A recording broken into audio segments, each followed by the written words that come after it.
7 மணி ஆகி நிற்குது. இதுக்கு முன்னே இந்த கொல்லி சுற்றி ஒரு சால் ஓட்டிட்டு போடுன்னு சொன்னோம். நம்ம ஆற்று தண்ணி வத்துன்னு மோட்டர் கட்டிட்டுக்கிறோம். ஆனால் இதுக்கு முன்னே ஓட்டார் போட்டாங்க.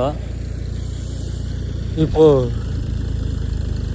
எத்தனை மணிக்கு நம்ம 6 மணிக்கு மாடு பிடிச்சி போனோம்னா கூட இது இப்போ 7:15 ஆகி நிற்குது. இங்கே ஒரு மாடு கொத்துற மாடுன்னு நம்ம அம்மா மாடு பிடிச்சி பார்த்துக்கிறாங்க. 2 மாடு பிடிச்சி விட்டாங்க. இது ஒரு மாடு 7:15 கூட மேய்ஞ்சி நிற்குது.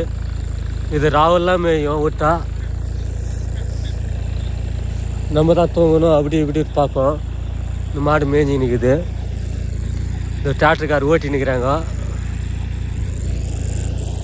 இந்த மாதிரி ரைத்துன்னா எவ்வளோ கஷ்டப்படணும். ஒரு வாட்டி தண்ணி இல்லாத போடும், ஒரு வாட்டி கரண்ட் இல்லாத போடும், ஒரு வாட்டி ஆளுங்க கிடைக்க மாட்டாங்க. அந்த மாதிரி இன்றைக்கும் விட்டுட்டா எப்படி இருந்தால் இன்றைக்கி 2வது நாள் இங்கே பக்கத்தில் அந்த கொல்லிங்கெல்லாம் உயிர்ந்துருந்தா நம்ம இங்கே காத்திருந்து 1 ஹவர் 1.5 ஹவர் இதோ ஓய்வு வச்சுன்னுக்கிறோம்.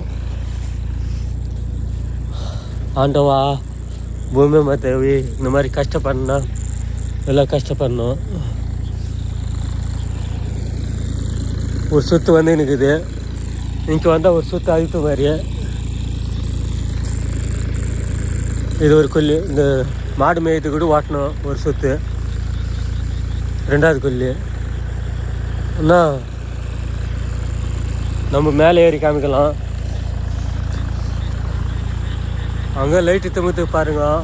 ஒரு லைட்டு திமுத்து. அந்த லைட்டு திமுட்டாப்புலேருந்து ஒரு 1/2 கிலோமீட்டர் தொலைவுக்கு தண்ணியெல்லாம் பாயும். அந்த தண்ணியெல்லாம் இங்கே தான் வரும். அதனால தான் தண்ணி சம்மானத்துக்கு பார்த்துன்னு தான் ஓட்டி நிற்குது. இந்த டிராக்டர் வெளிச்சில் நல்லா திமித்து பாருங்கள். இறங்கி செடி இது காலுக்கெல்லாம் கூட அடிபட்டா நல்லா இருக்கும், ஆறிடும். இதுதான் இதுக்கு முன்ன இங்கிலீஷ் மருந்து இல்லாதப்போ இதுதான் நாட்டு வைத்தியம். இப்போ மாடுக்கு நல்லா திமித்து நம்ம மாடு.